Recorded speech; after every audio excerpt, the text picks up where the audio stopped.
Faraday's second law of electrolysis.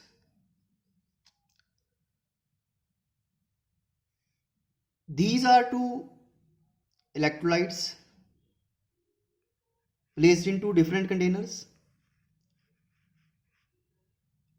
A battery is attached over here. Positive end of the battery, negative end of the battery, and then these two electrolytes are further connected so that current can pass by this battery for both the solutions. So same amount of charge is passing through these two different electrolyte solutions.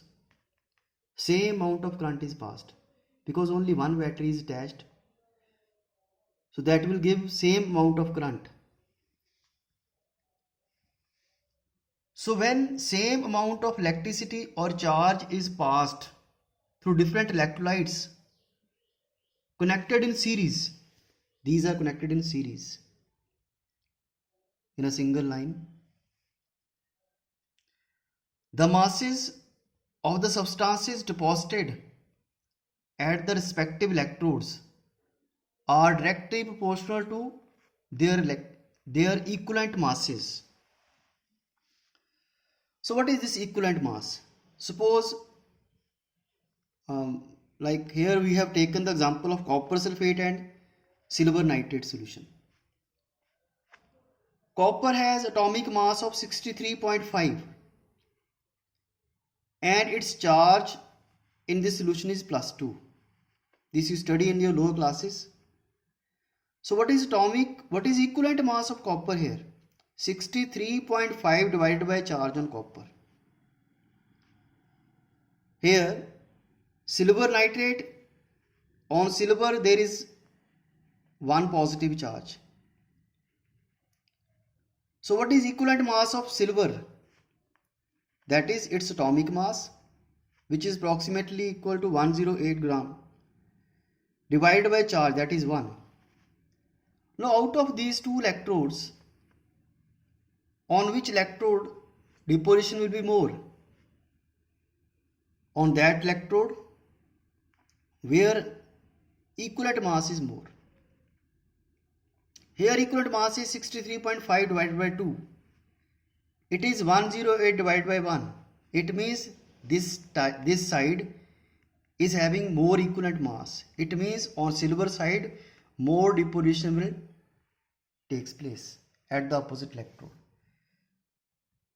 So when same amount of electricity or charge is passed through the different electrolytes connected in series, the masses of the substances deposited at the respective electrodes are directly proportional to their equivalent masses.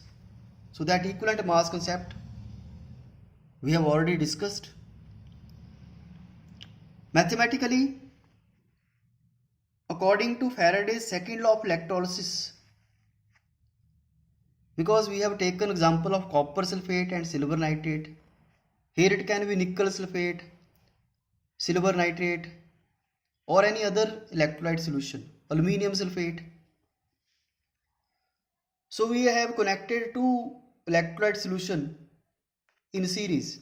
Therefore, mass of copper deposited on the opposite electrode and mass of silver deposited on the opposite electrode. This is equal to equivalent mass of copper over equivalent mass of silver. If M1 is the mass deposited at the copper side and M2 is the mass deposited at the silver side, equivalent mass of copper is suppose Z1 and equivalent mass of silver is Z2. Then mathematically M1 upon M2 is equal to Z1 upon Z2.